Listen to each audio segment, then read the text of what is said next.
ఓం శ్రీ సాయినాథాయ నమః. శ్రీ సాయి సచ్చరిత్రము 21వ అధ్యాయము. ప్రస్తావన. యోగీశ్వరుల వ్యవస్థ. విహెచ్ ఠాకూర్, అనంతరావు పాటంకర్, సపనిద భక్తి, పండరీపురం ప్లీడరు. ఈ విషయముల గురించి ఈ అధ్యాయంలో మనం వింటాము. ఈ అధ్యాయంలో హేమంత్ పంత్, వినాయక హరిశ్చంద్ర ఠాకూర్ బిఏ, అనంతరావు పాటంకర్ పూనా, పండరీపురం ప్లీడర్ గురించిన కథలు చెప్పాను. ఈ కథలన్నీ ఆనందదాయకమైనవి. ఇవి సరిగా చదివి గ్రహించినచో ఆధ్యాత్మిక మార్గమునకు దారి చూపును. ప్రస్తావన. సామాన్యముగా మన గత జన్మ సముపార్జన వలన మహాత్ముల సాంగత్య భాగ్యం పొంది దాని వలన మేలు పొందేదము. దీనికి ఉదాహరణముగా హేమంత్ పంత్ తన సంగతినే చెప్పుచున్నాడు. బొంబాయి దగ్గరగానున్న బాంద్రాకు ఇతడు చాలా కాలం మెజిస్ట్రేట్గా నుండెను. అక్కడ పీరు మౌలానాయను మహమ్మదీయ మహాత్ముడు నివసించుచుండెను. అనేక మంది హిందువులు, పారసీకులు, ఇతర మతస్థులు పోయి వారిని దర్శించుచుండిరి.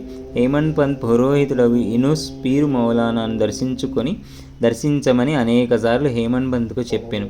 కానీ ఏవో కారణముల చేత హేమంత్ పంత్ ఆ మహాత్ముని దర్శించలేకపోయాను. అనేక సంవత్సరముల తరువాత అతని వంతు వచ్చెను. అతడు షిరిడీకి పోయి శ్రీ సాయి దర్బారులో శాశ్వత స్థానమును పొందెను. దురదృష్టవంతులకి ఇట్టి మహాత్ముల సాంగత్యం లభించదు. కేవలం అదృష్టవంతులకే ఎట్టిది లభించును. యోగీశ్వరుల వ్యవస్థ. అత్యంత ప్రాచీన కాలం నుండి ప్రపంచమున యోగీశ్వరుల వ్యవస్థ ఉన్నది. అనేక మంది యోగులు అనేక చోట్ల అవతరించి వారికి విధింపబడిన పనులను నెరవేర్చెదరు. వారు అనేక చోట్ల పనిచేసినను అందరూ ఆ భగవంతుని ఆజ్ఞానుసారం నెరవేర్చెదరు. కాన ఒకరు చేయునది ఇంకొకరికి తెలియను. ఒకరు చేసిన దానిని ఇంకొకరు పూర్తి చేసెదరు. దీనిని బోధించుటకు ఉదాహరణను ఇవ్వగలదు. విహెచ్ ఠాకూర్. వీరు రెవెన్యూ శాఖలో గుమాస్తాగా నుండిరి. ఆయన ఒకానొకప్పుడు బెలగాం సమీపమందలి వడ్గాం అను పట్టణమునకు ఒక సర్వే పార్టీతో వచ్చెను. అక్కడ అప్పయ్యను కన్నడ యోగిని దర్శించి వారి పాదములకు నమస్కరించెను. ఆ యోగి నిశ్చలదాసు రచించిన విచారసాగరమును వేదాంత గ్రంథమును సభలోనున్న వారికి బోధించుచుండెను. ఠాకూర్ పోయినప్పుడు వారి సెలవు కోరగా వారిట్లు చెప్పిరి, ఈ పుస్తకమును నీవు చదవవలను. నీవట్లు చేసినచో నీ కోరికలు నెరవేరును. ముందు నీ ఉద్యోగమునకు సంబంధించిన పని మీద ఉత్తర దిక్కునకు పోయినప్పుడు నీ అదృష్టవశమున నీకొక గొప్ప మహాత్ముని దర్శనము కలుగును. వారు నీ భవిష్యత్తుకు మార్గమును చూపెదరు. నీ మనస్సునకు శాంతి ఆనందమును కలుగజేసేదరు. ఆ తర్వాత ఠాకూర్ జున్నరకు బదిలీ అయ్యాను. అచ్చటికి పోవుటకై నాన్హే ఘాటు లోయను దాటి పోవలసి ఉండెను. ఈ లోయ మిక్కిలి లోతైనది. దానిని దాటుట చాలా కష్టం. దానిని దాటుటకు ఎనుబోతు తప్ప ఇతర ఏమేదియూ ఉపయోగించరు. కావున ఎనుబోతుపై లోయను దాటుటచే అతనికి బాధ కలిగెను. అచ్చట నుండి కళ్యాణ్కు పెద్ద ఉద్యోగముపై బదిలీ అయ్యాను. అచ్చట నానాసాహెబ్ చాందోర్కర్తో పరిచయం కలిగెను. ఆయన వలన సాయిబాబా గూర్చి అనేక సంగతులు తెలుసుకుని వారిని దర్శింప కాంక్షించెను. ఆ మరుసటి దినమే నానాసాహెబ్ షిరిడీ పోవుటకు నిశ్చయించుకొనెను. కావున ఠాకూరును కూడా తనతో రమ్మని అడిగాను. ఠాకూర్ తనకు ఠానాలో సివిల్ కేసులుండచే రాలేనని చెప్పాను.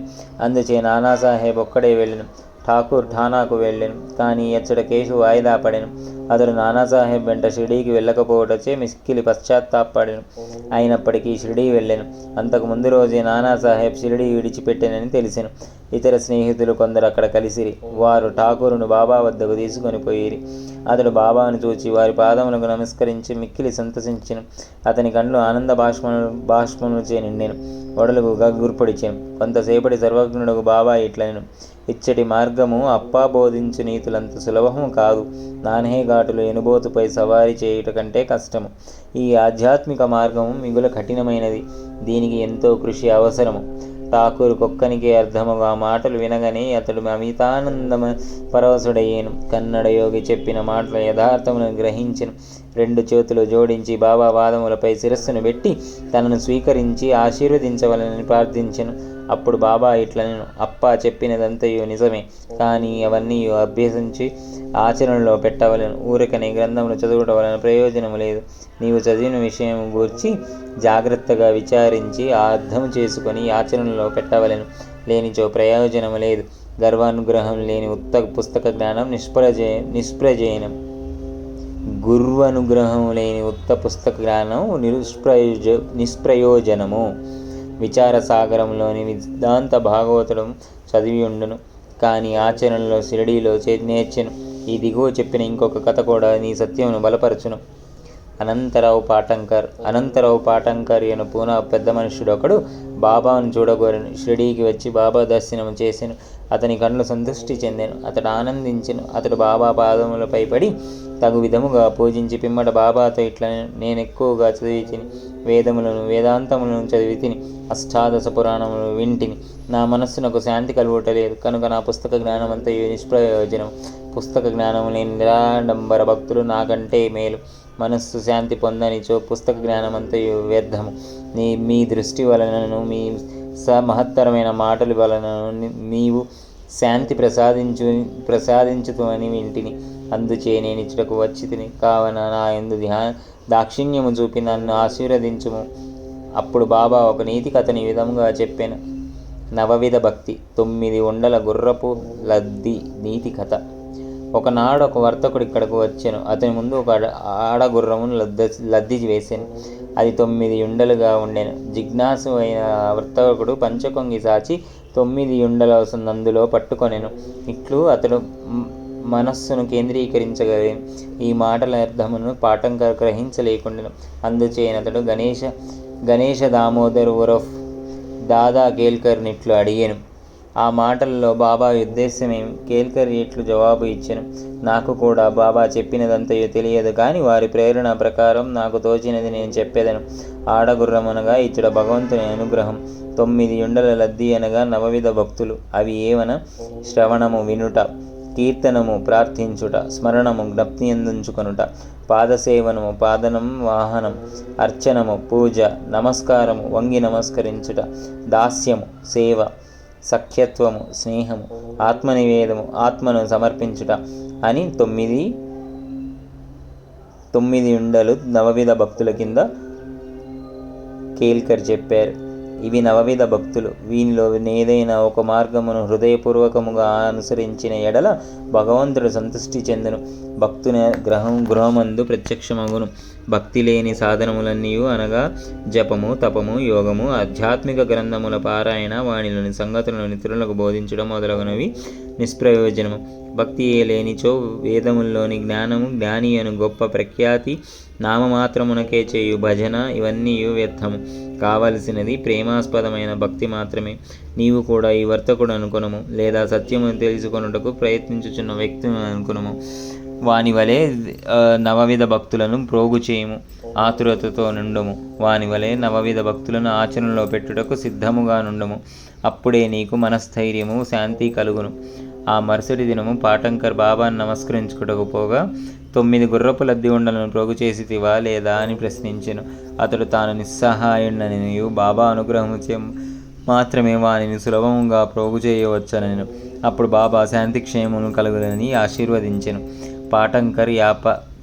పాటంకరి అపరిమితానంద భరితుడయ్యేను. పండరీపురం ప్లీడర్. ఒక చిన్న కథతో ఈ అధ్యాయాన్ని ముగించదము. ఈ కథ బాబా సర్వజ్ఞుడని తెలుపును.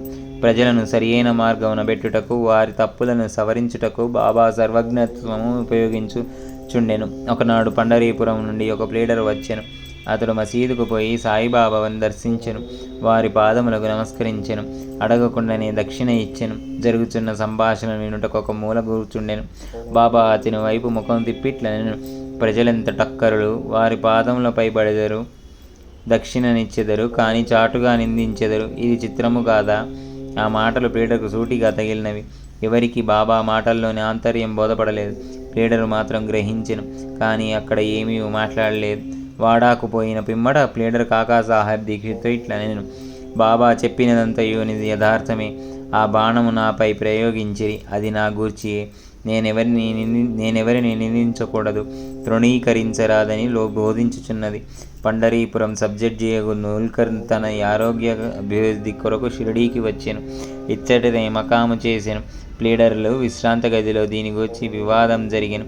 రోగముచే బాధపడుతున్న సబ్జడ్జి ఔషధమును సేవించక షిరిడీకి పోయిన మాత్రమున బాగోగునా అని మాట్లాడుకొనిరి. సబ్జడ్జిని వ్యాఖ్య చేసిరి. సాయిబాబా నిందించిరి.